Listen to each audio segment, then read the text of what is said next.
Bombay. We're live. URT. Who are we? We are T. Who are we? Big up the URT. This is the URT. Big up the people, them. Smash a like, people. Subscribe to the channel. The Godfather is back. A.K. Bombay, a.k.a. Antonio. I love the guy, bro. Antonio. Couldn't hack it at Spurs, pal. So let's just chill out, eh? Let's just calm down. That's a over 50s walking football league, mate. So let's not get too giddy. Big up to everybody. Please smash a like on the video. Subscribe to the channel if you're not already subscribed. We've got a special guest tonight. Hopefully our Bobby's going to show anytime in a minute. And you'll be able to see it's going to be a blast from the past.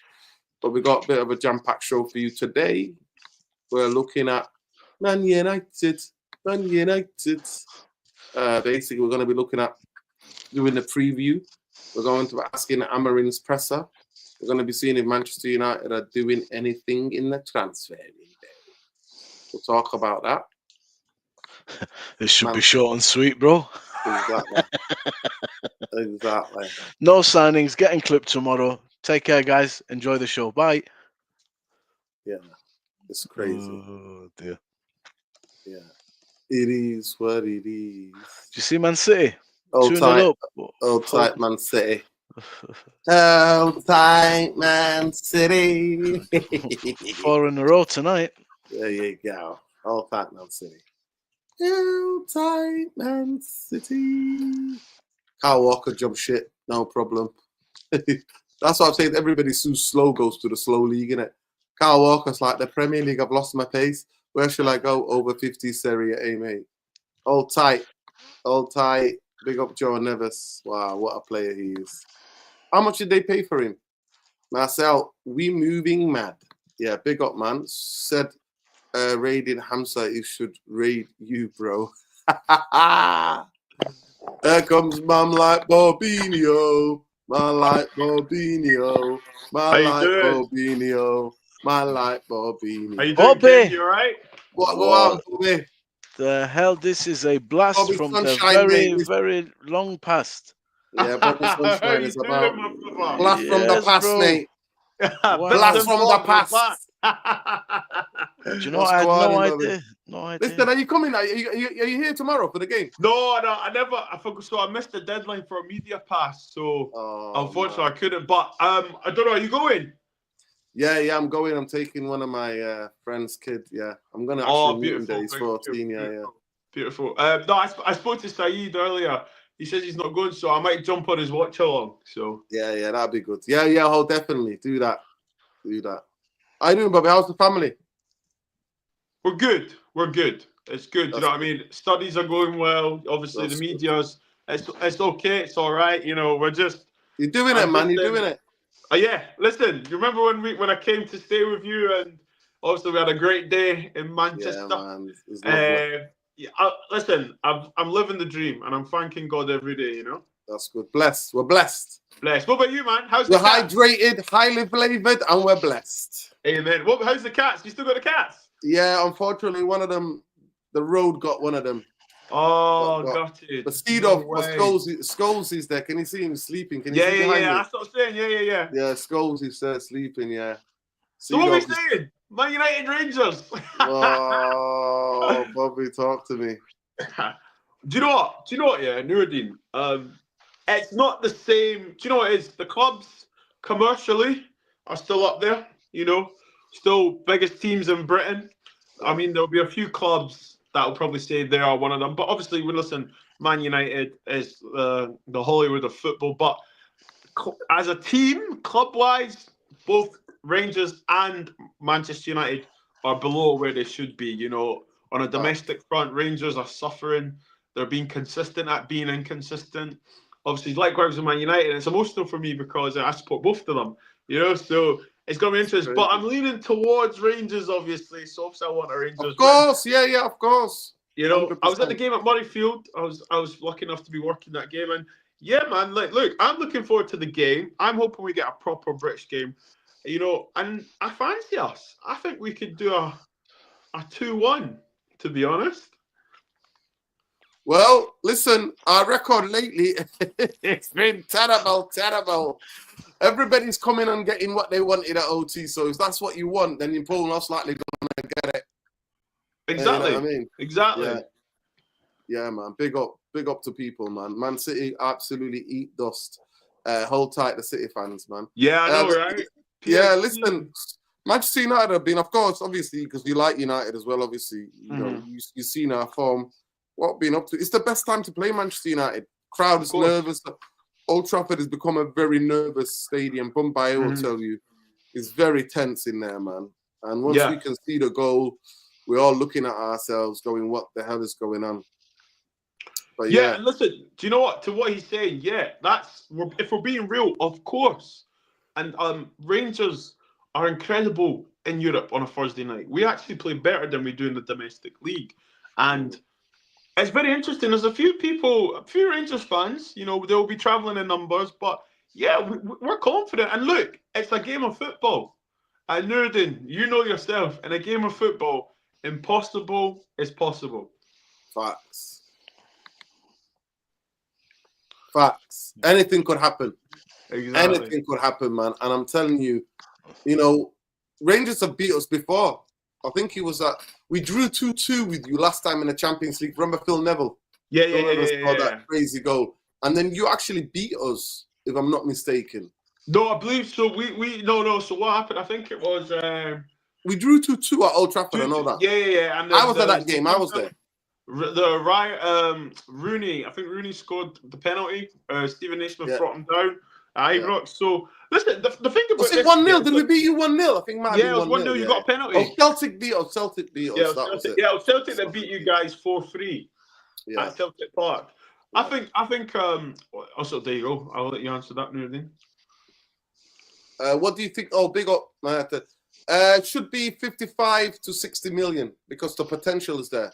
And we've already developed aspects of it. Things 55 to 60 million, it should be there. Yeah. Listen, if you could pay, if you could pay 65 million for Mason Mount, on his last legs, you know, that's it. Do you know what I mean? So yeah. So what are you expecting tomorrow? What Man United team are you expecting? Tomorrow, I'm expecting a strong team because Amorim today in the presser. We're going to talk about the press conference as well in a minute. Big up to Sheikh Arian. When I tell you to bring them and stagger them, please. So not all of them at once, just stagger them. Big up to Sheikh Arian, editor, United Real Therapy. Big up to him. So we'll bring it for us. But at the end of the day, it is. He said that we don't want to go to play in the playoff for the qualifying, so we want to qualify outright because he wants to use that time for training other than preparing for those games. So I think we're going to play a very strong team tomorrow. I mean, it's the top 8 that get through, don't they? Top 8 qualified straight away, don't they? Yeah. So, and you guys are 7th, we're 8th. Something like that, yeah. Well, listen, Scotland's going to tell me even our B team could do a job. Listen, listen, that goes out the window. Listen, as a football person, Manchester United should be beating Rangers tomorrow. I'm expecting Man United should do a professional job and, comfortably win. However, from what we've seen from Manchester United, simple isn't really simple, And if Rangers can keep the crowd quiet for the first half an hour, first 25, 30 minutes, Nuruddin, you know yourself, you know how European British ties go, it can go anywhere. And look, if Rangers go 1-0 up, we might just play a 4-5-1, come and beat us, But as I said, listen, a football man, most football fans will be expecting a comfortable Manchester United win. And there's no embarrassment going to Old Trafford and getting beat, No. But we don't beat anybody these days, bro. We get beaten up. It's embarrassing. We get beaten up regularly on the regular. Yeah. We get beaten up on the regular. No, man. These days, Bobby, coming to United and getting beat is could be embarrassing. It's bad. Listen, do you know? And Bumaye, man, it's so good to hear your voice, bro. Hope you're doing well, man. Yes. I think for me, it's like it's just one of these games where I think it's a free hit for Rangers because at the end of the day, like we just said, we should get beat for Manchester United. And I think that's the beauty of this tie. It's if we match your energy, match your grit, outrun you, and if we're clinical, smash and Bob, grab is possible. you know what seems to be happening, Bobby? Mm, I obviously don't know anything about Rangers, to be honest. I'm okay. not sure how you're getting on, how you're doing in the league. But if the expectation is that Manchester United should be winning this, what tends to happen with the team is what happened at Southampton. When we're playing Liverpool and we're expected to get demolished, Yeah. the guys, there's no pressure, there's no expectation. We're thinking how many against Yes. Liverpool or City or Arsenal. So the players do their job. Now, when we went to Southampton, me and Dino watched it live. Oh You well. don't want to see the first 80 minutes of that game. Yeah. And Yeah. that's Ridiculous. because, Bobby, Stanislaus passed away, rest in peace. You're Mm, just coming off a great result. Great result. You're at home. They're bottom of the league with 5 points. We got torn apart. They yeah. did not show up. Ahmad showed up from just a miracle from the heavens, said, okay, it's your day, Mm, rescue the team. So it seems every time we're supposed to do what we're supposed to do, and the pressure now, you're at home, it's Rangers, you should be winning, we start getting now scared because the players are struggling with any sort of pressure and expectation. We have a mental blockage, and this could be what does the business as well tomorrow. That we do not turn up and you do. yeah, and that's the thing. We're very unfortunately this season Rangers haven't been the dominant force that we have all once knew. In fact, they've not been a dominant force since Gerrard Yeah. left. That was the last time we won the league. Mm. But I agree with you 100% because I'll just be honest. I'm just going to say it straight away. Rangers are not in the best of places financially as a club. However, we do get great results in Europe. We've got a few players that you need to look out for tomorrow. A young Moroccan man, Igaman, he'll probably be up front tomorrow. I hope Harry Maguire just uses the back of his shirt all the time.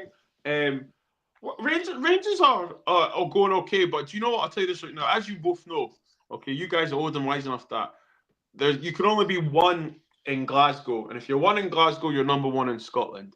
If you come second in Glasgow, you're last in the league. That's the way we see it. Win Mm. or bust. That's it. Actually, it's not win or bust. It's win or win. That's it. A draw up here is travesty. A loss, God Almighty, don't come out your house. Mm. But the form wise, as I said to you, the guys, this is a free hit because, like, I'm hoping that Manchester United underestimate Rangers. I'm hoping that we get to half time and it's 0-0. Because then the home crowd, go quiet, Yeah. get anxious. If we get a chance, a penalty or something, you never know. They shrink. Man United shrink, bro. You see it happening throughout the course of the game. They're already seeing the headlines. So the way that you're describing the game is a very realistic possibility. You keep the crowd quiet, you come out, you win your individual battles, stamp your authority on the pitch early, crowd is silent. Now the players are taking confidence from that. And slowly, if Manchester United are not offering anything, Rangers can get bolder. And if they score first, man, that stadium goes quiet. It goes This is it. quiet. So that's lot there, lot at stake, lot that can go wrong for the boys. They have to snap out of it. They have to start standing up, man, and playing and doing their job and Mm-hmm. embracing the pressure. This is Man United. We are Mm. awful, but man, we're giving you a global platform. We're paying you a good wage. You're A pretty penny. representing A a pretty very penny if I pretty read penny. right. Yeah, man. What do you think of this squad, Bobby? You support United long time. Squad Yeah. has had recently spent on it in the last 4 seasons 800 million. That's like 200 million a season, and that's pretty much like all going outgoings. We don't sell anything. If we sell at a loss. Anthony's gone to Betis. We're paying his wages. Sancho's going to go for 30 million. Everybody comes in big and. We can't get rid of anyone. What do you see when you look at this squad? Is it one of the worst squads you've seen Man United in your time? Yes. Let me just get the 100%. super chat. Hold that there. Big up Yeah. to say Miyasi for the super chat. He says, "What a masterpiece by Arsenal. Champions League is ours." It's going to be amazing if you win it. You know, I mean, Stokes' name on the Champions of Champions League. Europe. Brilliant, You'll never brilliant. say that. You'll never say that. You'll never say that. Champions of Europe. You'll never sing that. Big up to Zayn. He says, PSG stops City, who we beat. Well, saying that we beat you, that is We saying beat something. you, and look where we are. We're flipping 14. I know, right? I You know. know, when you say it like that, Dino, look where we are, man. It's tragic. Look where we It's are. bad. Yeah. So yeah, Look to answer where your we are. question, Look where we are. We're getting relegated. Look where we. yeah, no gives a fuck. No, Boma, to answer your question, I think it's abysmal, the squad, and I'm going to go through the squad. I think I saw a stat there with De Gea in, I think it was 10 or 12 years, 17 mistakes. Onana's been there for 2 and he's got 11. Listen, every manager has their ideology and so on, but I believe common sense should be common. And unfortunately, it's not for people at Man United. Listen, we can talk about the Glazers, we can talk about the owners, Ratcliffe. Jury's out on Ratcliffe for me personally. I think from the goalkeeper all the way through, you know, you look at what Mourinho said when he was in charge, what he wanted and what he said who should leave. And he done an interview a couple of years ago and says the people I wanted to leave are still there. And he made that point of Rashford. And I'm not trying to highlight him. I just want to say this. He said Rashford will never be a centre forward. He will never get me 20 plus goals. And we've seen Rashford's 9 years. He's very inconsistent. In those 9 years, he's had 2 years. You've got the likes of Garnacho. No disrespect to Garnacho, but Garnacho shouldn't be starting games, and that's my opinion, because this is Man United. You should be getting academy minutes. It should be last 15. You know, yeah, and do you know what? It's not his fault. You know, it's not his fault because if you look at the level and look at who the talisman are, you kind of, he's probably thinking, well, why am I not playing? Do you know what I mean? Because I'm probably just as good as what you're putting on the other side of the wing. Then obviously you've got Diallo. I think we're very fortunate with Diallo because, you know, he came up to Rangers, he won a Scottish Cup, he's got a couple of goals, he done well. I think with the squad it is, and when Amorim said what he said, listen, I took 2 things from that. He just lost the game, and he's done a typical Fergie number. Statement, deflect the energy from the players to him. Simple. All they were talking about was his statement. All the media were on his statement. It was like a big fishing hook, and they took the bait. Listen, Man United are not winning the league. The team he knows are shocking. He had to do something, and I don't blame him. But then you have to look at the players. You know, De Ligt, you know, struggled at Juve, Bayern. Did he really dominate anything? You know, Harry Maguire. Come on, we all know his dossier. Lisandro Martinez, the butcher. He was supposed to come here and be the next best thing. Injury prone. We've got Mazraoui, who seems like a very good buy, but for me, he has to play right centre back. If not, he can't play. Then you need wingers. Now, if you look at the wingers that Manchester United have, they're inverted. You know, and for the striker, listen, God bless him. I feel sorry for Højlund because he's not ready to play this level of football. He's definitely not ready to play this football. I mean, I see rants and that saying that, you know, he's always on the grass and stuff.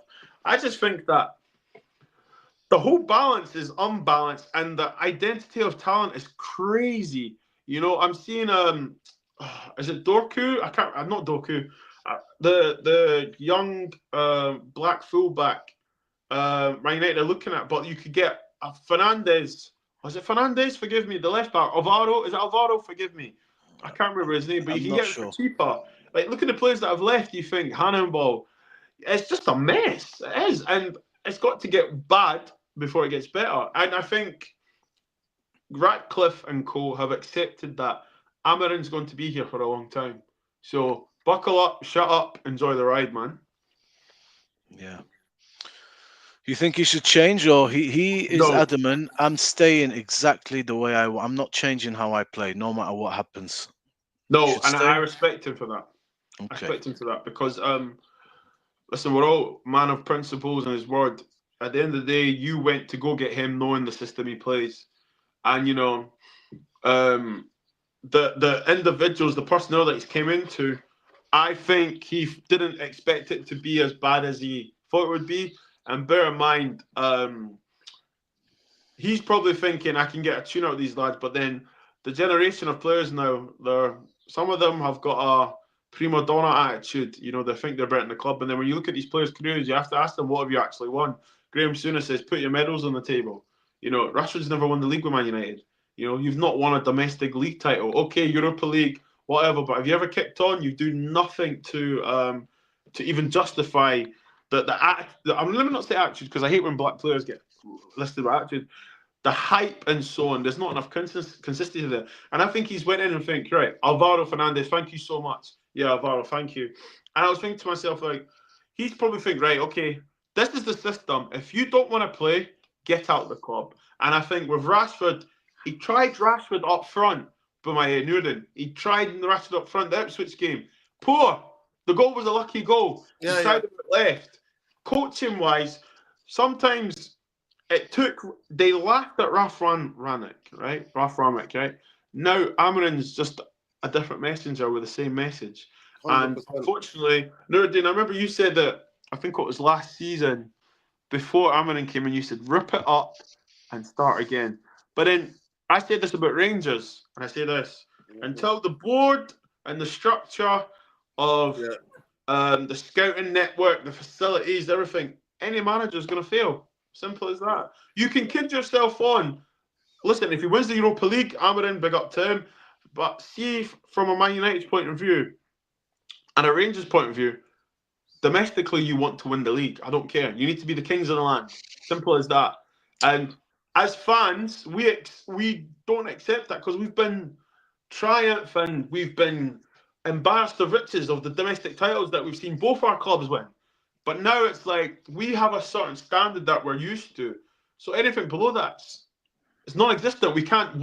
It doesn't warrant that. It has to be win, dominate, entertain, and be the best. And unfortunately, no clubs are doing that. And I said this about Rangers, until they get on top of the board, no manager at Rangers will succeed. And I feel that's the same as Manchester United. I mean, let's just say brick by the parallels are there.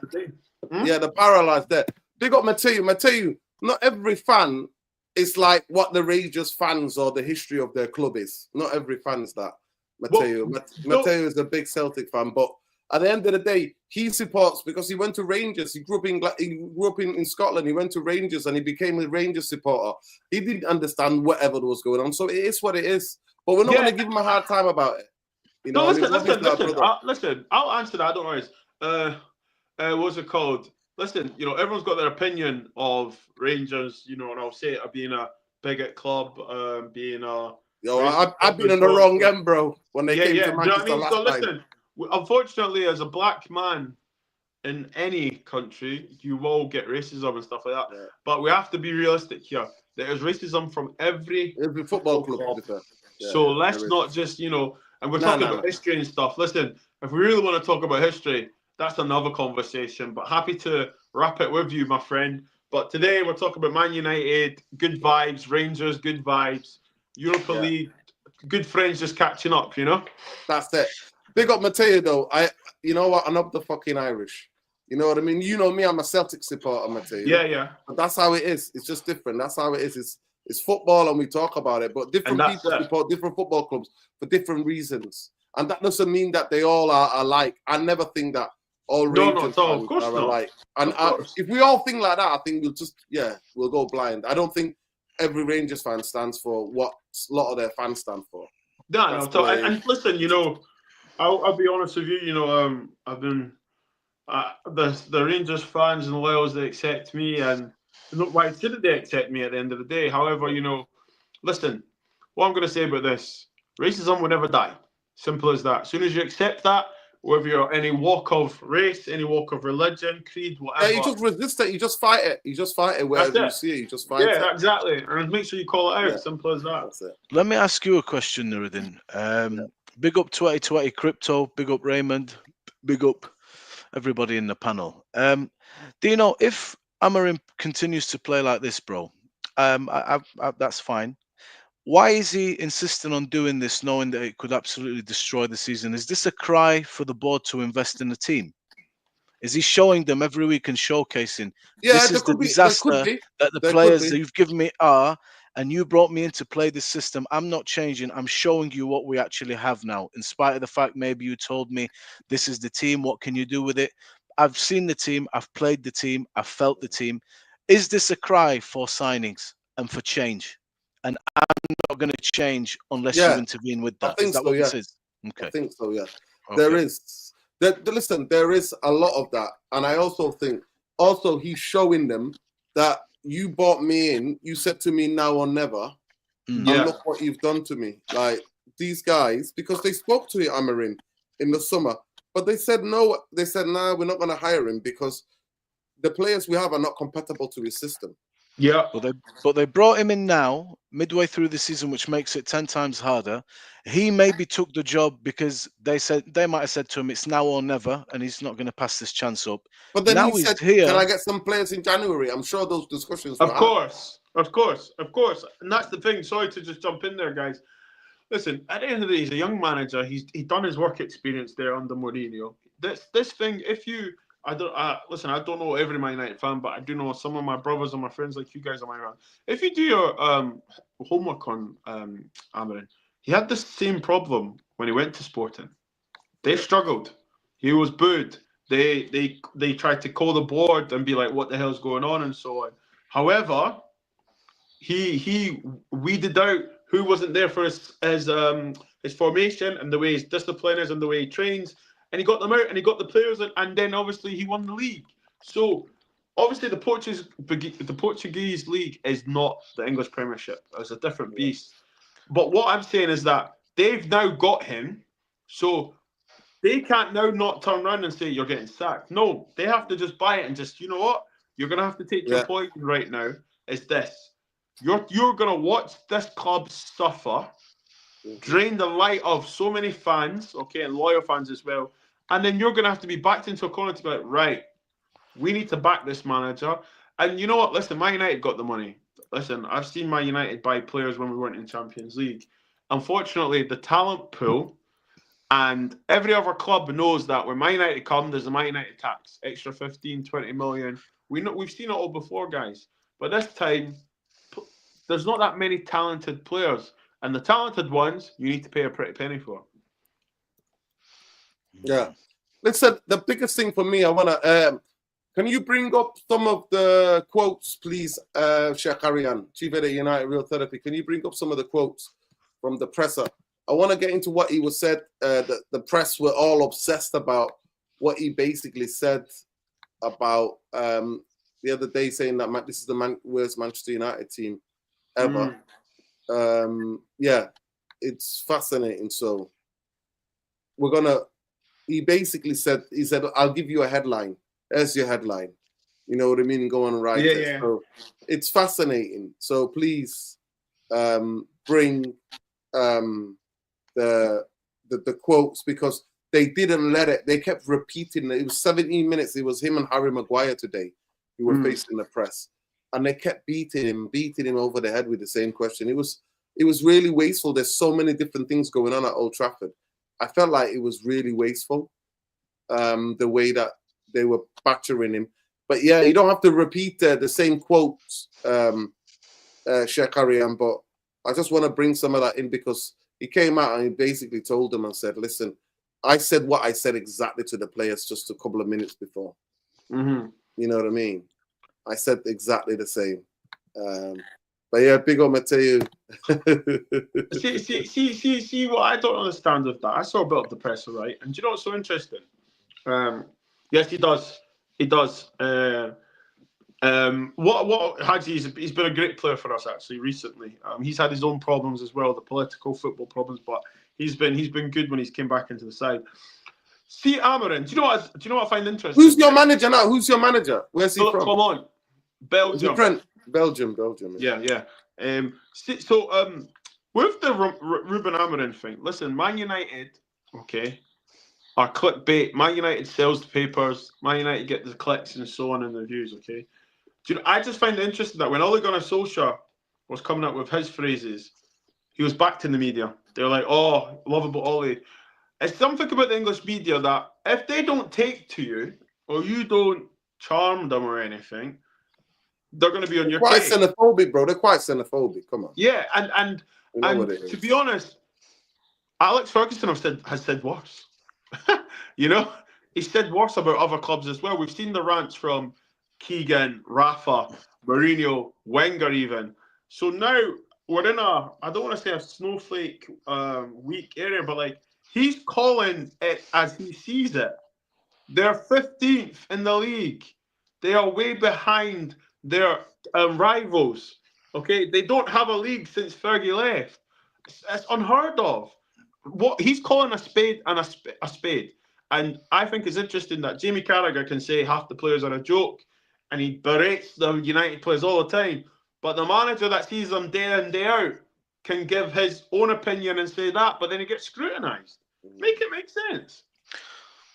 Do you think that the quote in the last press conference, guys, and people in the chat, puts added pressure on the players to say that you guys are actually part of the worst Manchester United team in the history of this club? Doesn't that automatically put them in the spotlight in the sense that they have to be doing more by playing for this club? Well, then you've got to think about it then. When you come to Manchester United, what you come to Manchester United to do is, like I say up here in Scotland, when you come to Rangers, you're here to win. You have a responsibility to dominate and win. So for me, personally, I don't feel sorry for any of them. Do you know why? Because they have a privilege to play the sport and to play for that club, whether it be Rangers or Manchester United. I know we're concentrating on Man United just now, so I'll just talk about that. You know what you come here to do. You know why you said yes. Because it's Manchester United. Now, then it's up to you to up the ante, up the standards, play. Listen, an 8 out of 10 is not good enough at Manchester United. It's not. You have to play your best every week because why? Manchester United is the Everyone Cup's final. Regardless how the team is playing, Manchester United is the big game, the big highlight. You know, it's the big pool. But when you're playing like that, you're always going to be in the headlines. Simple as that. Are you trying to tell me that Kobe Mino coming up didn't know the history of Man United? Alexander Garnacho, when he came from Spain, he didn't know about what to do at Man United. Listen, what Amorim is doing is getting real. He's telling these journalists, look, I'm watching the same thing that you're watching. So you guys will call it and I'll call it. So you cannot say anything about me. And the players don't understand. It's not even understand. I think the players don't get it. Some of them don't, literally, because I believe that some of them are just there for the money. Obviously, don't blame them.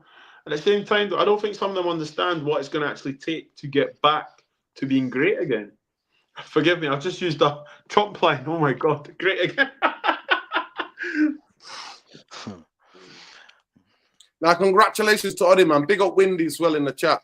Ollie has won. So Ollie's managing Besiktas in I can't even say it. Besiktas. Yeah, Besiktas in Turkey, and he won his first game 4-1. So congratulations to Ollie. Nice one. Yeah, well done, Ollie. Yeah. Yeah, I mean, in terms of the danger men to watch out for, what players are we looking at? Who's starting? For Rangers. Yeah, for Rangers. Give us the first three players that we should be keeping an eye on tomorrow. Who could be? Egerman. Where does he play? Up front. Striker. He's striker. He's a Moroccan African brother. He's doing really well right now. He's taken Rangers by storm at the moment. It's been brilliant seeing him. It's actually breath of fresh air because the way he plays. Hadji, hopefully, but I don't know if Hadji will be playing. We're missing Diomande. Diomande would have been a great player. I know as an 8. I think he's the only player that I knew from your team. Yeah. So like he's the only guy I could name. Hadji and him are the two players I could name. And I mean, I don't know if Chani will probably be playing. We'll see. I need to double check. But for me, yeah, we've got some nice wide players. I'd like to see the wide players one-on-one with whoever's in the wing back. And obviously Egerman, listen, the guy's outstanding at the moment. There's nothing he can't do at the moment. He's enjoying himself. My only worry, Nuruddin and Boumaye, is that he gets stranded. He's on his own, you know. Because you guys will dominate possession. How do you play these days? That's a good question. We all turn up to Ibrox and we all say we'll just be surprised together. Same as us. Look, Rangers try and play forward. You know, we've got a young centre back in Ciala that we got from, I think it's AC Milan. I can't remember. He's done well. He's played about 4 or 5 professional games. We're trying to get the ball forward. Obviously, we're trying to get wide. You know, we do a lot of wing play. Unfortunately, we just haven't been clinical up front. You know, we've got Desses as well. We've had so many injuries with our front three and our front 6. You know, we've just started to get a partnership in the middle of the park with Raskin, the Belgium internationalist, and Dio, but Dio's missing. So it's tough. I know you've asked me how we play, but I've just went through it there, and I'm thinking, you know, we try and get wide. You know, we try and go forward, but sometimes in Europe, you know, we're very more open, and I feel like in domestic football up in Scotland, we come across a low block, you know. What happened to that South American guy that was banging goals in, I think, like a couple of seasons ago? Oh, that was about 3 years ago. Yeah. Morelos. Long gone. Yeah. He's a myth now. We'll leave it at that. He's a myth. Okay. What a crazy guy he was, though. Getting banned. He when he was on form, I believe it was Villarreal, forgive me if I'm wrong, offered like 17 or 20 something million, and I think Gerrard was wanting more money, and that was when the club financially made a big mistake, because now he's probably not even worth 2 million. Literally, I think he's playing in Brazil at the moment. He was brilliant for us. It was brilliant. However, Rangers have to admit that we're a selling club. You know, there's no embarrassment to that. Simple as that. That 20 million, that 17 million would have done a lot for the sustainability of Rangers. Yeah. Listen, Sheikh Arian, bring some of the quotes. At the end of the day, I think Manchester United are going to go strong. I think some people think that this is our route back into Champions League, even though I don't think we're good enough to play in any European Cup. I mean, we're flipping through 14th in the Premier League, and we've been 13th, 14th majority of the season. So it's ridiculous for me what's going on. But at the end of the day, it is what it is. We expect a tough game. I genuinely expect a very physical, old British game, rough on tumble, 50-50s. Like, we're not good at that, winning the 50-50s. Amorim saying Manchester United worst team. And first of all, I want to talk about that. I was talking more about myself than for my players. Yeah.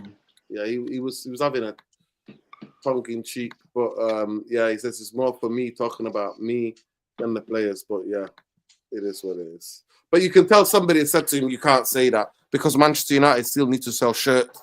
And we can't be the worst team in history. We need to sell shirts. Man United will always commercially. Listen, Man United makes so much money commercially. It doesn't matter where they finish in the league, I don't think. And Man United. And you say the same for Rangers? Yes. Listen, Rangers got relegated to the very bottom league and worked their way up. You know, those days, Rangers were still taking 40,000 people to grounds that only fit 4,000. There was thousands of fans standing on the grass in car parks to watch Rangers play. You know, they are loyal fans, and we've got a song called "Follow, Follow," like, you know, everywhere and anywhere. So they're loyal, literally, simple as that. Where Rangers go, we will go, and commercially, they always will make money, especially with the run. You know, the stories that we've been able to tell with the European run. Money will always be made. Listen, Ian Black, former Rangers player, said that they went to Australia for a pre-season tour, and he said, Bobby, there was 20,000 fans there watching us train in Australia. You know? Are we still? Do you guys think? Go to you, Dino, first, man. You know, when you look at, if you're a player, you look at Man United from afar. You see all the problems that's happening, how players are coming there and failing and suffering. Managers the same. You see now where we are. Terrible season. I understand the Europa League being a route back and stuff.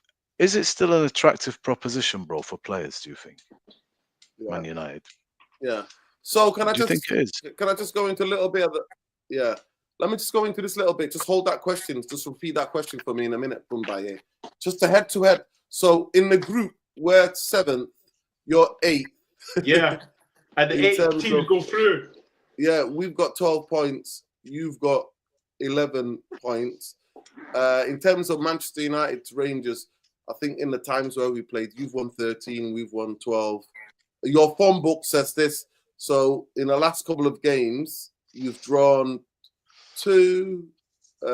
You have won the last 3. We got beat, draw.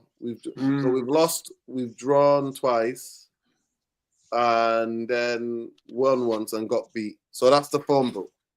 So we got beat twice, and you've not been beaten, so you're in a better form by an absolute form guide in terms of where you are.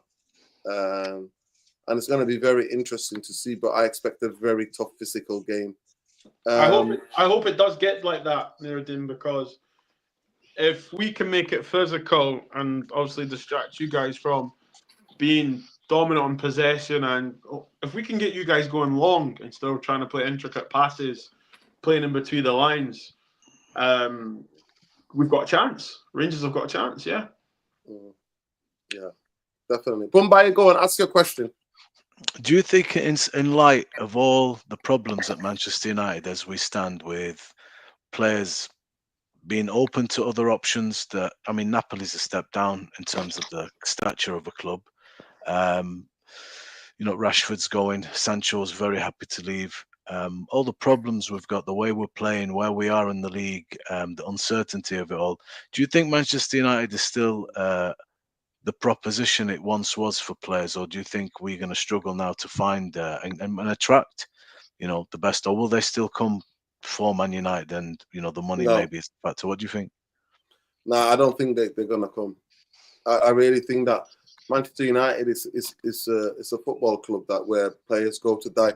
Only if you're very much wages and money orientated. That's why the Glazers give out all these big contracts, because they wanted to keep these players.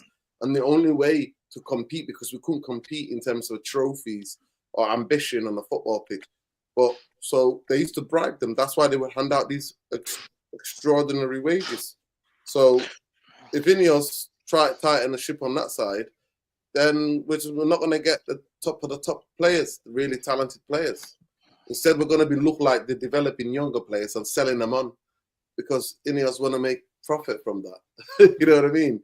And now they're using PSSR, FFP excuses to do what they do. But I'm expecting a really tough game tomorrow.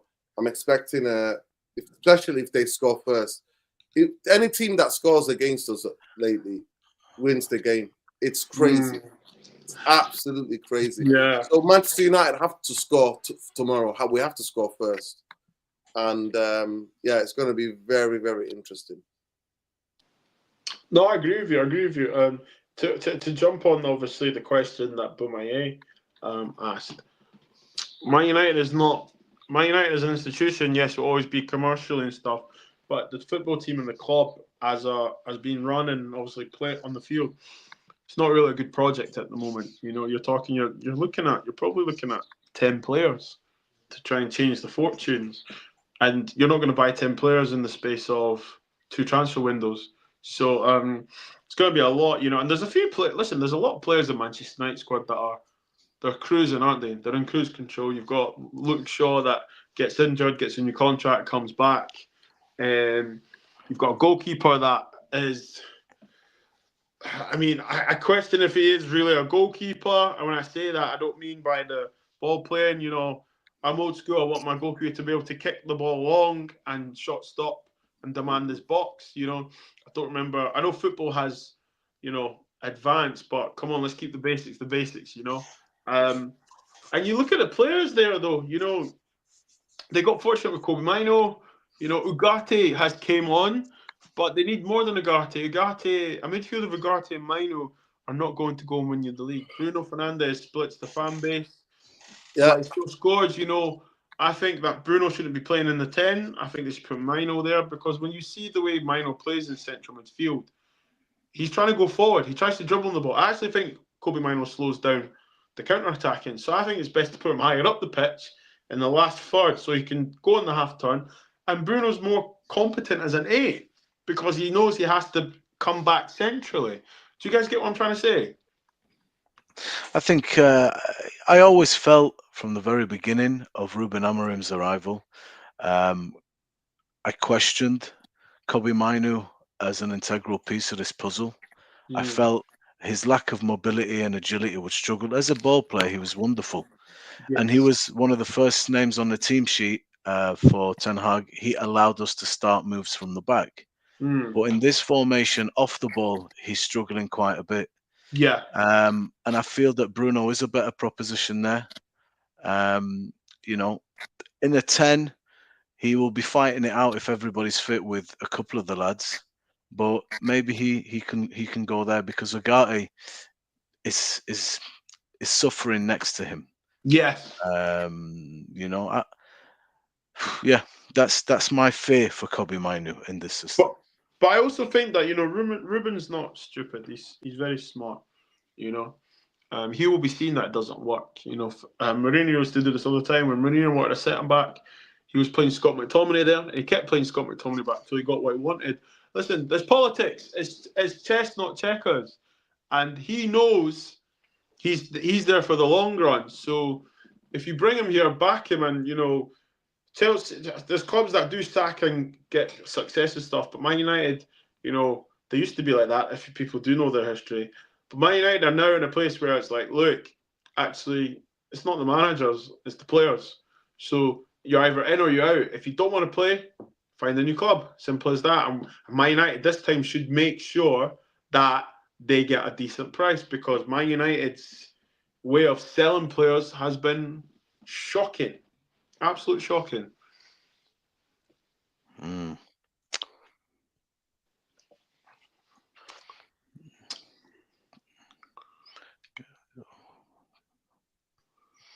biggest thing for me is that I just don't want to get embarrassed tomorrow. I mean, you know, Lord, and that's the thing. We're all you know me. I actually think we don't need to be in the Europa League. Manchester United need to get out of the Champions League. Don't win in Europe, and we need to give this manager time to train between games so that he can coach. Because it looks like they're not going to go and make the signings that he needs. So he's going to have to try to coach his way out of this. Yeah. And the only way you do that is if you've got time on a training ground to be able to prepare for the football games and have enough time to be able to prepare for the football games. So it's going to be a bit tricky, but I'm not looking forward to it. Like Manchester United getting stuffed again because I want to wipe that. I want to wipe that big smirk off your face, rude boy. I want to wipe that. I want to come in here tomorrow after we come back from the game and interview on here for the match reaction. Of course, you know what I wouldn't miss it for the world. Listen, how's Junior, man? How's Junior? Is he well? He's a big boy. He's a big boy now. He's a big boy. He's coming up. He's 7 now. Wow. Wow, congratulations, Bobby. Yeah. Nice. Thank you, man. And listen, do you know what, guys? Nostalgia, because, you know, I remember when we were doing the YouTube stuff and, you know, then obviously politically, I went and done stuff with BBC, so I couldn't do YouTube, but I'm back making more content. So, okay, cool.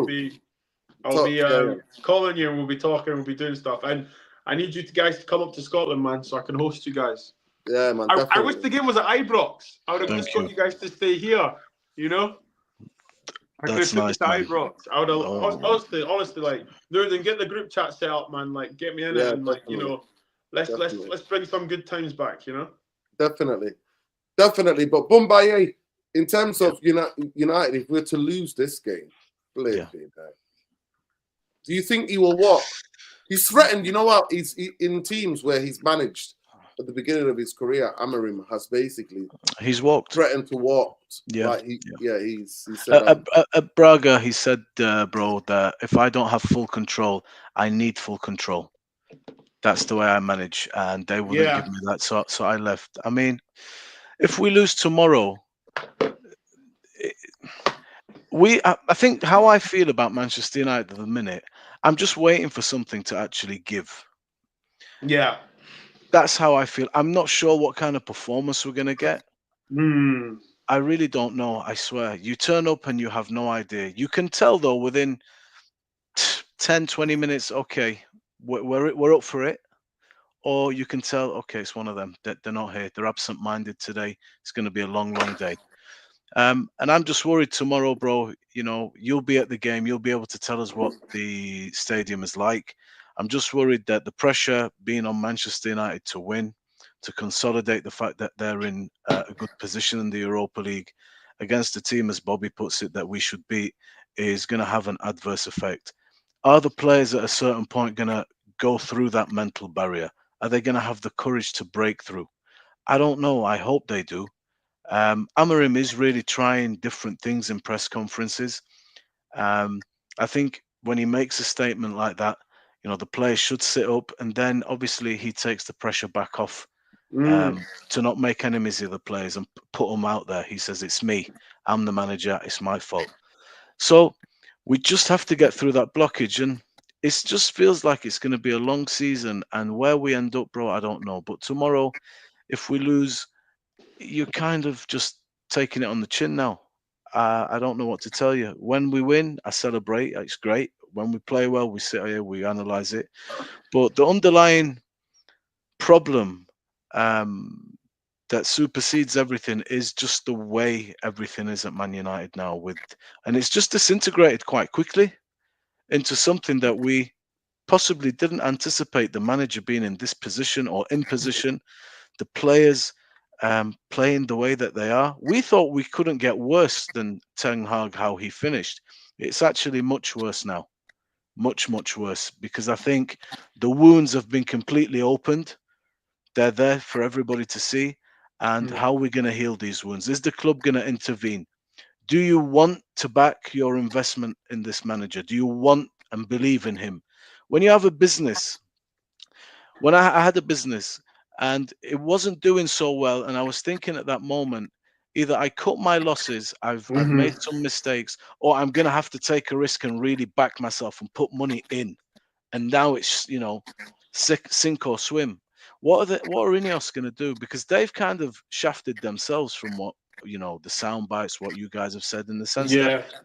if you have brought this guy in mid-season, it's a major issue. And just one point I'll take and then I'll stop. We're looking to play a majorly high line. We're looking for the defenders to step into midfield. That's what we do. We leave a massive amount of space in behind us, a phenomenal, massive amount of space, where just a little bit of pace and a Mitoma run and a ball over the top can expose Yeah. the whole place. Do you actually have the centre backs with pace to play that? Well, you saw There- it against the Arsenal game, isn't it? You saw them get yeah, back. There was no slouches, and listen, bro. it's all about the I, personnel from my end. It's about the personnel. That's what I'm saying. There is a disconnect with the pace of Mazraoui, which is not really there. Maguire is certainly not there. De Ligt is not rapid. Euro is fast. But Dalot has complete no idea where he is on the pitch. So we don't have the kind of get out of jail card out there to play that way. You're asking Excuse for me. trouble. Martinez is a small guy. He's not fast. I So think. that I think. alone, you look at it and think, I'm not sure what it doesn't marry up. There's something not quite right with this. So are they going to come in, back Excuse me. him, get him what he wants? And as you say, he walks or he says, "Sack me. I'll take the payoff. Thank you very much." And I mean, I don't blame any manager for that. I don't blame Mourinho for that. I don't blame Ten Hag for that. Why should you walk away from Yeah, of course. millions of pounds? I wouldn't, especially since it's the Glazers. They're You'd not get the another most job anyway. honourable people, are they? Take their money. They're taking your money. They're charging you £66 and a kid next to you £66 a ticket. So they're stupid to. Why should Mourinho walk away from 26 million? You didn't back me. You backed the players. I told Exactly. you what I need. You're not getting players out. You're not getting players in. This guy's saying to you the same thing. This squad is not good enough, my friends. I've tried. This is the way I'm playing. I told you this is what I do. This is how I work. I'm not changing. Because if I change to suit the players, now you're off the hook. No, I believe in what I do. I have track record. I'm here. You have to intervene. Here's the showcase tomorrow night again against Rangers. I'm going to play the same way. I'm going to put out this team that you maybe believe in. But you have to understand, I'm willing to let go of Rashford and Garnacho and give me the money, some more money on top of that. Let me have a real shot at this thing. And that's what I feel. That's why I asked you what you think. is what's going to happen here, bro. Game after game, to the detriment of us. We're not going to enjoy it. We're going to see some losses. We're going to maybe dice with a bit of relegation. I honestly don't think we will get relegated. Nah, it's not possible. But it's just a write-off, and it's a test of wills, it seems now. And I'm with the manager. You don't bring in a guy and tell him how to suck eggs. You're not a manager. You can see it like we can see it. You don't have to know football phenomenally well. You can see Manchester United needs some players in key areas. Like Bobby said, the wide positions, we're suffering, bro. We have to get better guys. And you want to play Dino with wingers, as like proper wing backs, not defensive guys. That's what he did at Sporting. So that's attacking players. Attacking players, bro. But right now, he said, I don't know if you watched, I think 2-3 interviews in, because that was a question I asked Jarvis. And he said, right now, I'm going with the defensive ones because we're at the embryonic stages. But his hope is to go with the more attacking-minded players that know how to step in field, have got more ability. And Ahmad does a great job of that. He can't do it on his own. Can't do it on his own. Jarvis, nice to meet you, man. Yeah, big up. Good to see you. Jarvis, Bobby. Evening, Jarvis. Bobby is, hey, Bobby. What, 2 years has it been, Bobby? Is it 2? No, longer than that, I think. No? 20, yeah, maybe. When was Ronaldo longer. back? What was Ronaldo? Was it 2023, 22? Oh, wow. No, 2021, I believe. COVID. Yeah. Okay. So, yeah, Bobby was part of the original furniture, man. Yeah, that's what I'm saying. Yeah. Nice. He was it was after COVID because I started a channel after COVID. Yeah, it was after COVID, didn't it? Yeah. After COVID. Well, listen, gentlemen, that's my bedtime. I need to go work in the morning. Yeah, big up, Bobby. I'll call you in the morning. Okay? Yeah, man, big up, bro. Okay. Listen, depending on the result, Bobby, maybe don't call anymore. No, we'll see each other tomorrow anyway. We'll see you tomorrow night for the match. Yeah. Salute, bro. Good to see you. Love to Junior, man. Love to the little man and the family. Take care, brother. Thank you so much. Love you guys. No see you. Yeah. Listen, we're not going to be staying that long. Big up, Jarvis. How you doing, Jarvis? Big up the Sammy people. Yeah, big up. You know, I just did a match reaction or a preview myself on Tactical Devils. I was just supposed to go for 20 minutes. You know how it is. So it suddenly became 1 hour, 15 minutes. That's about right. Yeah. You know, it is what it is. That was supposed to come on earlier. But you know how it is. But yeah, I don't know if you guys what you talked about, but I'm excited for tomorrow's game. I hope that Amorim will change up a few things and try out some new things. I think this is a game where he can. I hope he will start Binder and give Onana a rest for once. I think Binder was great against Arsenal, so I would like to see him. I would also like to see Ahmad back on the wing back again because I think we need more power up front from the wing back side. I would also like to see Toby Collier start. I think Mainu needs a rest. I think Kobe Mainu has looked a little bit tired. He's a little bit heavy in his legs lately, and he could be an option from the bench, but not as a starter. I would like to see the energy that Collier brings. And another thing, I would also like to. I don't want to see De Ligt or Maguire start tomorrow. I would like to see Lenny Yoro playing the central defender in the 3-back line because I think that's his strongest position in my opinion. And I've seen him the last couple of games. He's been struggling playing on the right and on the left in the centre back line. I think he's not a guy who's comfortable defending wide areas. I think his strongest side is reading the game, and I think he will be much more comfortable. And we know that he has great recovery pace, so he can actually be aggressive centrally and be back in time to stop the attack. Who would you start with him? Who say again? Who would you start alongside him? The other two centre backs. For me, I would, if possible, I would always go with Masraoui on the right wide centre back, and Martinez as left. Just because I think both of them can bring something going forward. And And for me, in tomorrow's game, I hope that he starts with Collier and Ugarte as the two central in the double pivot. And they are not creative. They won't bring much when it comes to creating something in attack. So we have to rely on our wide centre back to be playmakers and to drive the ball when necessary, or to break the lines with the passing up to the number 10s directly and just bypassing the double pivot. So that's why I would go with two of them. They are not the strongest when it comes to defensively, but I think offensively, those two guys will bring something extra. The biggest weakness in tomorrow's team will be, as usual, the left wing back. We don't have many options, so Dalot will start again and doing nothing besides running up and down and losing the ball and being out of position, and sleeping whenever, and in the key moments he won't do well. If you could change, I can't do it. Who would I you can't put there? do it. I'm sorry, Jarvis. I can't fucking go and watch Diego Dalot, man. I've had enough. I've had flipping enough. So if you could change Diogo tomorrow, who would you play instead? Garnacho?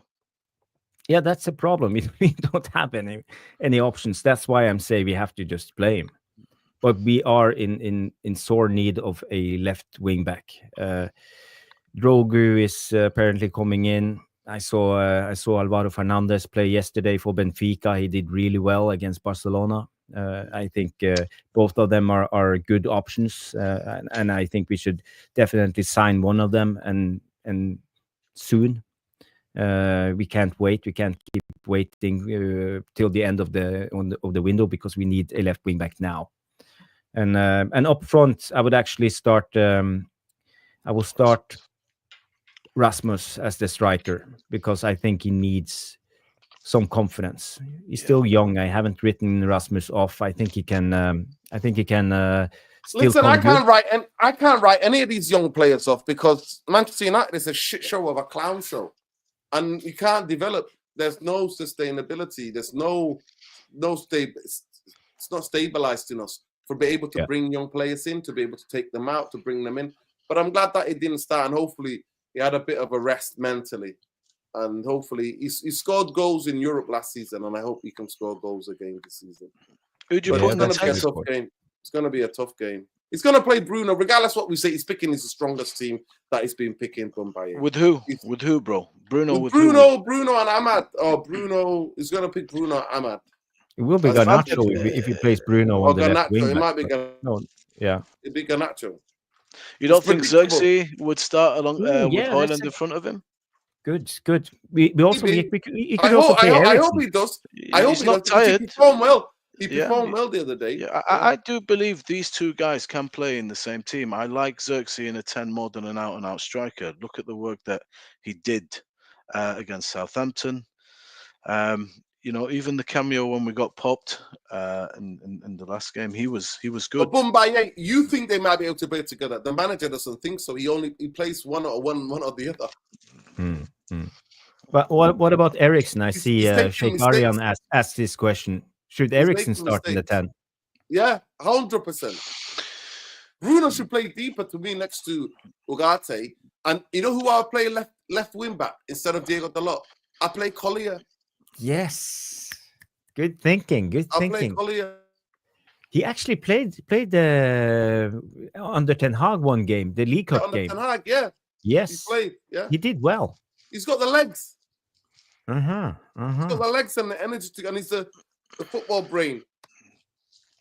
Why not? Give him a shot. And Eriksen, if you're going to play him, don't do him dirty. Put him in a 10. Don't put him in the 8. Yes. Put him in the 10. Just leave him in there in the 10. That's fine. Don't give him that other side of the game to do and, cause him a problem before we've even kicked off the game. Put him in a 10. No problem. But would you play with Bruno in because I think if you play Eriksen in the 10, I think you'd need 2 number 6s. Or Collier and Ugarte in the double pivot. I think you could get away with Bruno maybe if you want to put Collier on the left. It's not the end of the world. But Bruno can't defend. He can run, yes, but he can't defend. No, for me. I think Bruno's a better proposition there than Mainu from the defensive side of the game. Bruno in is my really opinion. weak in the duels, Mbaye.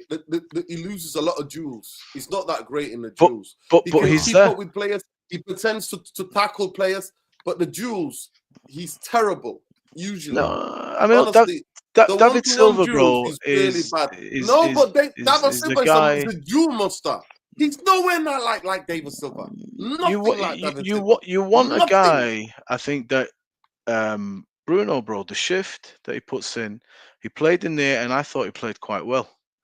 Not telling you he's the answer there. Mbaye, I'm telling you this.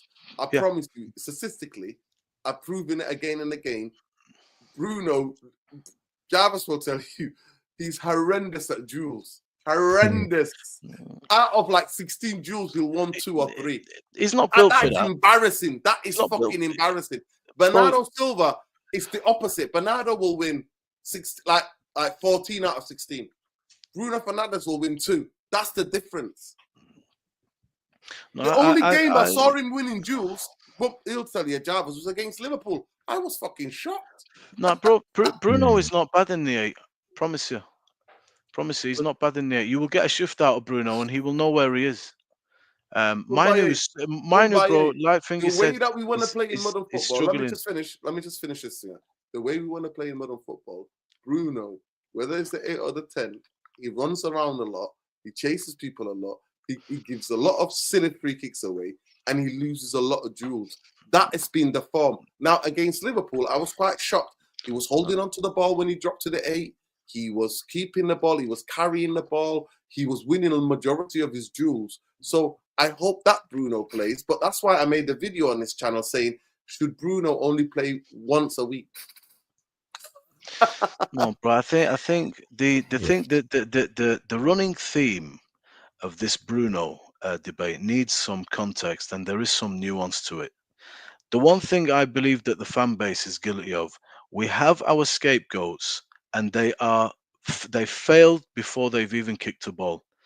There's the things that Bruno that brings to the team that nobody talks about. We only see the bad. As a captain under Ten Hag, I believe Bruno was taking it upon himself to try and make a difference as the captain, and he was killing him, and it was killing the team. When we've played well under Ruben Amorim, he's played quick, he's played on the ground, his pass success rate is much better than it was under Erik Ten Hag, for the reason that I don't need you to do that anymore. Bruno, when I watch him, when our team is trying to play through the lines to the first line of midfield and get through their first press, he's the best player at doing the one touch, least touches you want, play it off and wear away. He's the only one that can do that.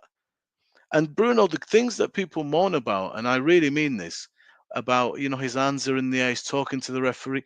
He wins so many fouls for the team. It is so vital that. And as a captain, bro, he needs to get in the ear of the referee. Because nobody on our team does it. These things, don't underestimate the importance of this stuff. I'm telling you, when we're under the Costino, a lot of games, these fouls and this crying and all that. No, I listen. I give you that. You interpret it in the wrong way. It's very important. No. Listen. I'm sorry. The idea that he plays one-touch football is laughable. He's a huge fucking monster. Yes, certain games he can play that little cute balls around the corner. He's the only one with that quality. No, I'm sorry, Mbaye, but that's what I'm saying to you. He might have it, but he's horrendous at it. Please, we're not gonna go, me and you now, gonna overplay. Bruno Fernandes, Manchester United played through him. He's the worst guy you ever want to play through. The player that came in that time in that January, that was just about GA and goals and stuff like that.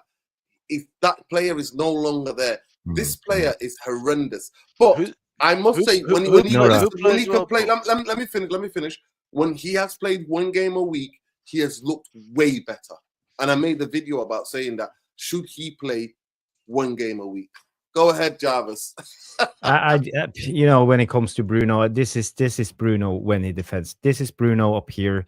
He's trying to press. I think it's Van Hecke from the last game when Van Hecke carries the ball into the midfield. And if you look how weak his defending is, look at this.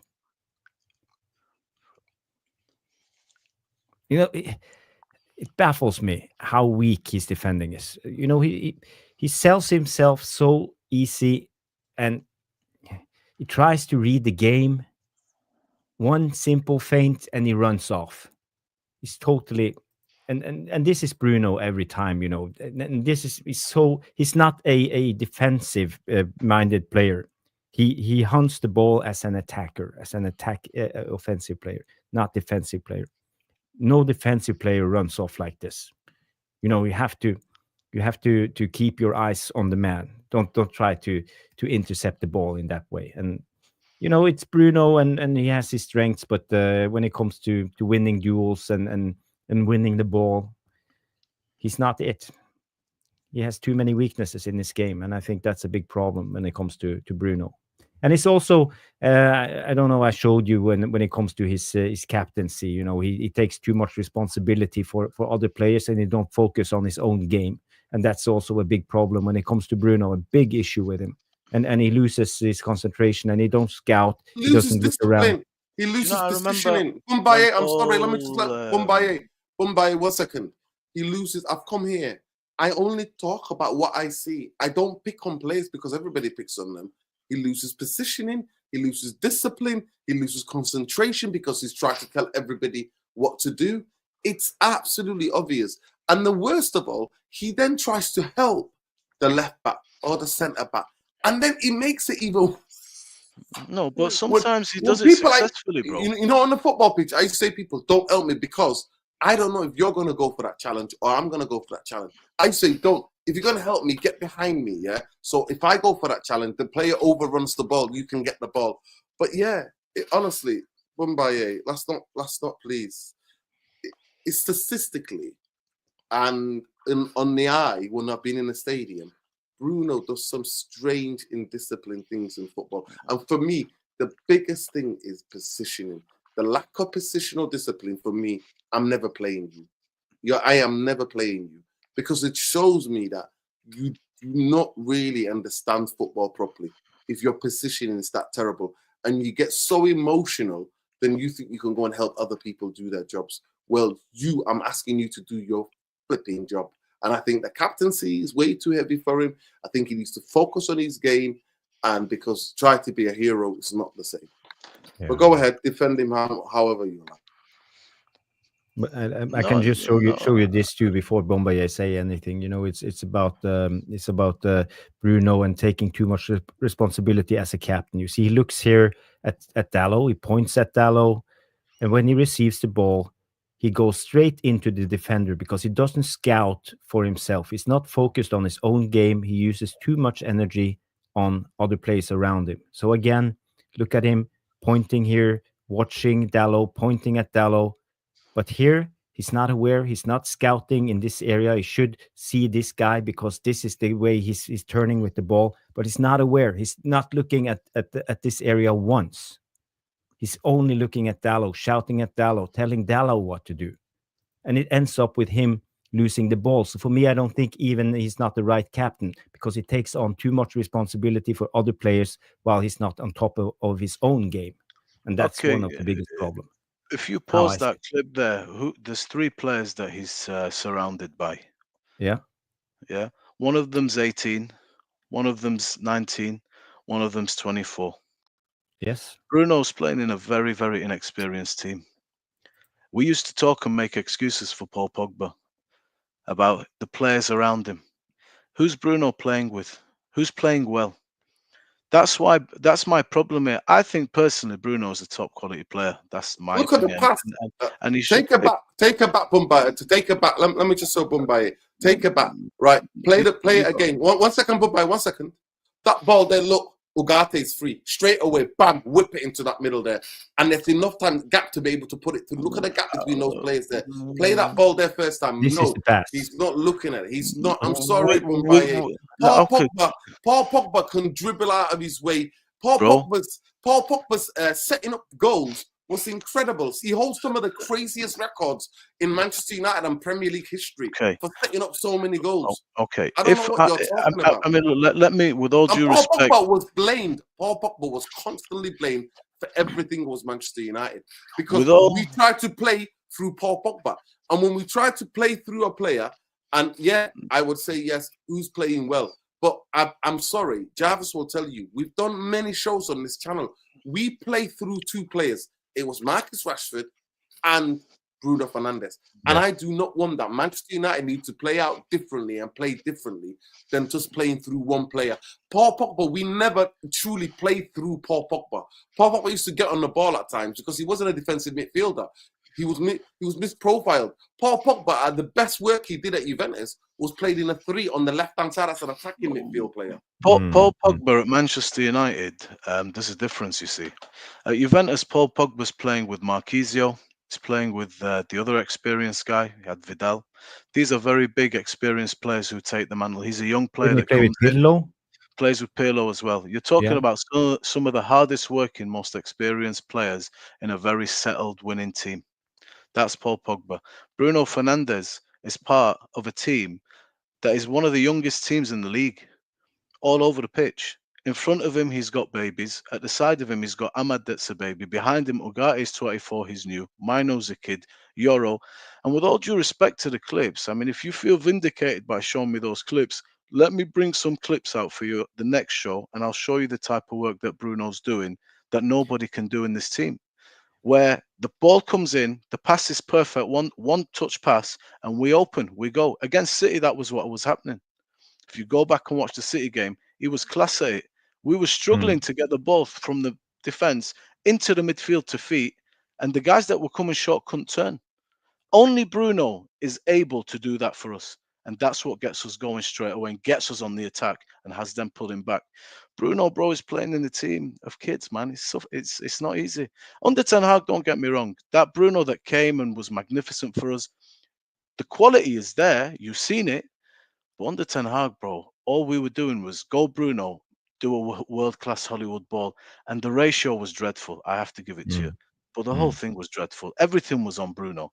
And as a captain, when the team, bro, is full of kids, man, it's very, very difficult to not worry about what Delor's doing. Jarvis is here every week talking about how whack Delor is.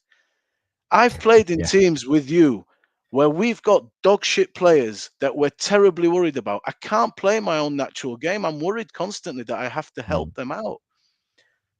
But Bruno, for me, bro, he's the first name on the team sheet.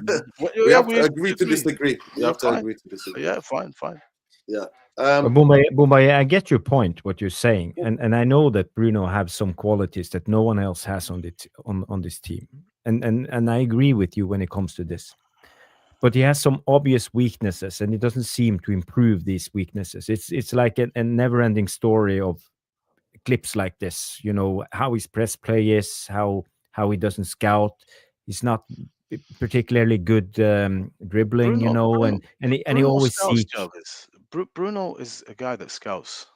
Bruno knows what's coming behind him. That clip there, okay, gets caught out, happens. But Bruno is a guy that knows who's coming. Bruno is able to play very quick.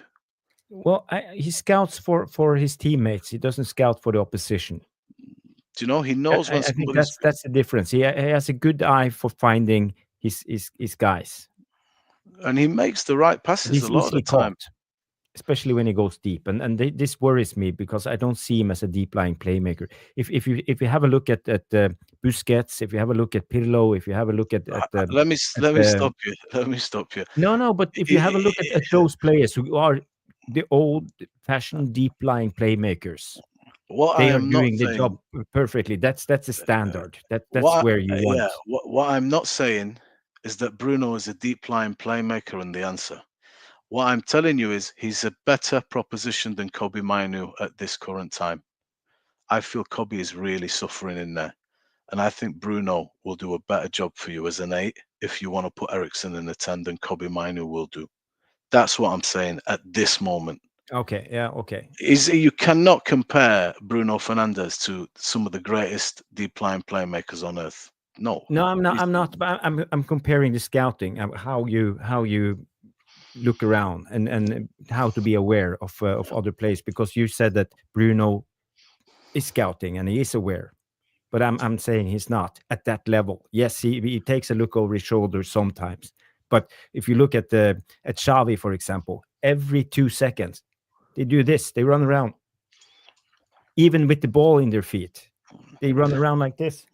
Do you know, I think if you brought Kevin De Bruyne to Manchester United to play in this team, he'd have problems. In this current team, he'd have a lot of problems. Because we don't play as a team, we don't press as a team, we don't defend as a team. Too many people are playing bad. Too many people are out of position that affects the shape of the team. And it all culminates to just destroy. I mean, who's playing well? Who is actually performing regularly for this team? Ahmad Yeah. is, you could say. Everybody else is blows hot, blows cold. Ugarte was dreadful at Southampton, at Brighton. Why? You made the point. He was defending against three guys. Mm. Lenioro had a torrid time at Southampton. Everybody was awful at Brighton. The team has to have some level of, basic understanding. What are we supposed to be doing as individuals to contribute to the collective? And you watch Man United play, and it seems to just all get lost in translation. And I think Bruno is a guy that thinks, I have to do it. A lot of young players that I have to do it. And that is translated as he's not doing his job right. He's not doing his. It can be. I get it. That's fine. You are causing more of a detriment than a net positive by trying to do that. But I guess that's the captain's mentality, And but one thing I can't accuse him of is he never ever shies away, and he puts a shift in, man. Every single Noradin, game. no, Bombaye. Yeah. There's one principle in life, and you can, if you go on an airplane and you sit down and you read that the little paper that's Case- there that tells you what to do in an emergency. Mm. The oxygen mask drops down. It always tells you have to put the mask on yourself first before you help others. Yeah. If not, if you put it on the guys or the kids who sit with you or something, you will just pass out, and you won't be able to help anyone. So Bruno first have to look out for his own game before he takes the responsibility for Dallas games or any other games, because if he fails, they all fail. So he needs to focus on himself, and that's just what I mean when it comes to Bruno. I think he takes too much responsibility, and it's not good for the team. That's just my thoughts on it. I think he needs to help himself first in this situation. Are we a better team with him in it or out of it? Yeah, that's a good question. I think he's been better under Amorim than he was under Ten Hag. I think he's improved his carrying on the ball, and he's not bombing on all those Hollywood passes all the time. He only do it when he gets desperate, when we are 1-0 down and we are in the last 30 minutes. Then he starts to panic. But I think he plays better now under Amorim. But yeah, so maybe with better players we will see a better Bruno. But at the moment, it's not. I'm not the Bruno hater. I think he's one of our better players, to be fair. But I think he needs to focus more on his own game. He's only one of our better players because we've got shit players. I genuinely don't think Bruno not playing that free role, not being able to play on his own the way that he was playing, sometimes just a false nine from the Ollie. That we don't play that football anymore, and I don't think he can do it anymore. Me personally, that's just my personal opinion. I got nothing against him. I just call it as I see it, and I don't think he's the only problem at Manchester United. I think there's many different fucking problems at Manchester United. But let's get. I'm really tired, guys. Been up really early this morning, so let's get the score predictions. I'll go to you, Bombay. What are you predicting tomorrow? And people, get your score predictions in. I just say numbers now, bro. I have no idea. I do not know. We'll go for a United. Go for a United 3-1. That's all I'm playing. I'm rolling dice here. Hoping and rolling. We'll go now. You know what? We'll go for a 2-0, bro, against Rangers. I think tomorrow. Get a clean sheet. Okay. Yeah. Goal scorers. We'll go with Højlund. Probably won't even start, but we'll go with Højlund. And we'll go with Højlund. And you know what? I think I'm going to go with the Lenioro header. Okay, nice. Let's get Let's go. creative. I don't think it's gonna be. I don't think it's gonna be 3-1. No, 2-0. I've yeah. gone with 2-0, bro, for United. Because Bobby sold them to me as pretty shite, to be fair. Bobby's doing that on purpose. We're shy. It's sucking We're us in. fucking shy. Yeah, I'm we're hoping fucking we find the only team worse than us tomorrow, and we can, live off that for the next few days until Fulham game. God help us, they are a good team. They are they're like they are a good team. Fulham, man, they come forward. I think it could be a draw tomorrow. 2-2, 1-1. Go ahead, Jarvis. Okay. When it comes to Glasgow Rangers, they are no. I think a lot of people feel that they are an easy game, but they are not. They have done well this year in the Europa League. They are second in the Scottish League, so this is like they're not up there. But I like their manager, Philippe Clement. I think he's a good manager. He plays the 4-2-3-1 formation. He did well in the Belgium league. When he first came up as a manager, he won the league with Genk in his first season. Then he went to Club Brugge, and he won the 2 following years with them. So we won his first 3 years in the Belgium league, won the league. And then he went to Monaco, and he brought Monaco up from 6th place up to 3rd place and qualified them for the Champions League. So we did really well in France. Second season, he came in 6th again, and he got the sack. But he likes to play aggressive. He has high fullbacks that likes to bomb on all the time. He plays very direct. They play long ball. And Glasgow Rangers, they lost the Europa League final in 2022. And they lost. Yeah. They lost the final on penalties against Eintracht Frankfurt. So they are not a bad team. They are a good team. So we could easily lose this game. And if we show up with the same performance as we did against Brighton and Southampton, we will lose this game. So we need to be at our best. So do you know you're watching something? Oh, sorry. Something. I know. I'm on Twitter. I was checking something on Twitter and it came up. Sorry. Yeah, it's okay. So I was actually looking for their possible teams. So I was looking for this thing on Twitter where they tells you a little bit. So this website, sorry. They have one good player, and that's Václav Cerny. He's right attacking midfielder. He's Czech, and he's been scoring. I think he had three goals and 2 assists in 6 games Europa League this season, and 9 in the Scottish Premier League. So 13 goals so far in this year. He's good. He's the guy to look out for. But and there's so I think we need to be at our best. I don't think it will be an easy game. My prediction is I said on my channel 3-2 United, but I think that was a little bit too optimistic. 1-1 maybe that's more realistic. 1-1. Bruno on penalty. Rangers, mate. Glasgow. You have to put Glasgow, don't you? Man U FC versus Glasgow Rangers. Glasgow. Yeah, are you looking for predicted teams? Yeah. Yeah, I have it here if you want. Yeah, put it on. I'm just looking for. I was looking at on Twitter to see if there's any predicted teams. Yeah. I found the predicted team here. It's from whoscore.com. Yeah. I can try to enhance it a little bit more for you if you. Yeah. So tell us the team, Jarvis.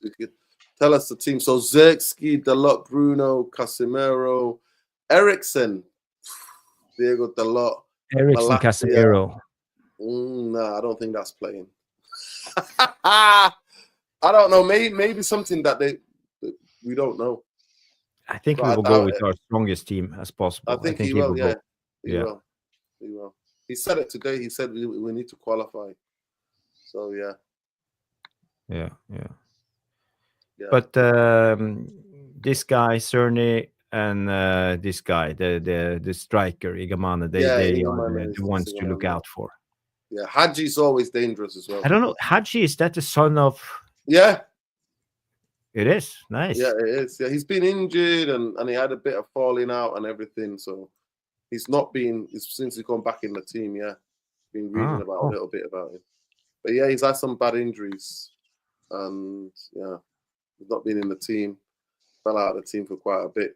But yeah, people, it is what it is. We'll be live after the game tomorrow. Hopefully, I'll get back for about 10:40 or maybe, and then we will start the match reaction. Hopefully, Bobby will come back, and then maybe you're going to the game afterwards. Yeah, I'm going, taking my friend's kid. I'm going to meet him there. He's coming with some friends, but no, nice. my other friend, Gaff. Bro, Bobby's not coming back for tomorrow's show. He's not going to want to come back after the clarting we're going to give him. He's not coming back. Nice to see you, Bobby. Yeah, big up to everybody. It's either that, Dino, or we're not doing a show. Yeah, we'll see. We shall see. No, I will always do a show. I hate Europa League anyway.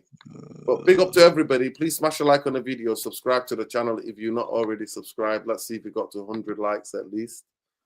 I don't think we have. We got to 100 likes. Oh, we're 8 away from 100 likes. So please, on your way out, we say free Palestine, free Lebanon, free I know the ceasefire wouldn't hold. They started killing more Palestinians today. So fuck the Zionists, end the genocide, end the occupation. Free Congo, free Sudan, free Haiti, free the Sami people in Norway. Solidarity with everybody in this world who's oppressed. And yeah, love and light to all the indigenous people of the world. Free Man United, all the man. Fucking imperialists and colonialists. Free Manchester United. Fuck GCSEs. They don't make you the human being you are. They don't define you. Fuck Glazers. Fuck Ineos. And if you want to stand with them, then fuck you too. Peace, love, and light. Take care, people. Oh yeah. Let's have a look, Jarvis. Let's have a look. People, you need to go to Jarvis's channel, Tactical Devils. Go and check the preview out if you're not already talked it out. And I need you to smash subscribe on that channel. And yeah, we are 118 short of 500 where they can monetize. So people, I need you to go over there after this now. I need you to go and subscribe to Tactical Devils, and there's the link. Yes, guys. Jump over to Tactical Devils. It's me, Jarvis, doing a show there by myself. I did 1 hour. I didn't even know you were live, Jarvis. I didn't see it, but yeah. No. I promised people that I was doing a preview, so I had to do it. Cool. Big up to you. So there we go. There you go. He says it on his name as well, actually. Tactical Devils on YouTube. Go and check it out. Love and light. Bombay, you'll never find him here or anywhere else. But Bowley77 is on Twitter at Bowley77. So go and check him out. Jarvis Cocker. Never gonna, man like AKA Rick Astley. You know, never gonna give you up. Yeah. It was a good show. I had a Rashford rant by myself. There you go. So if you want to see the Rashford rant, you have to jump over. I can give you a little taste. You know, it's all about Hansi Flick and Gegenpress. Hansi Flick, his godfather is Ralf Rangnick and Jurgen Klopp, and Rashford and his advisors tells him to go to Barcelona. Have you ever seen Rashford counterpress? What is Rashford thinking? Why do you think he can go to Barcelona? Maybe he wants to learn. Yeah, right. Yeah, right. He wants to learn, Jarvis. He wants to learn after Gegenpress at 27. They are not tiki-taka anymore. Barcelona has changed. They pass the ball really well as well, but they press really hard. It's about counter press. But they were lucky last night. They were fucking lucky last night. Yeah, boy. Yeah. Go and check it out, people. Love and light. Take care. We'll be back for tomorrow for the match reaction. Ta-da! Ta-da! Any other news drops will go live in the day, but take care, people. Love and light. Take care. Right. Right, guys, I need to head to bed.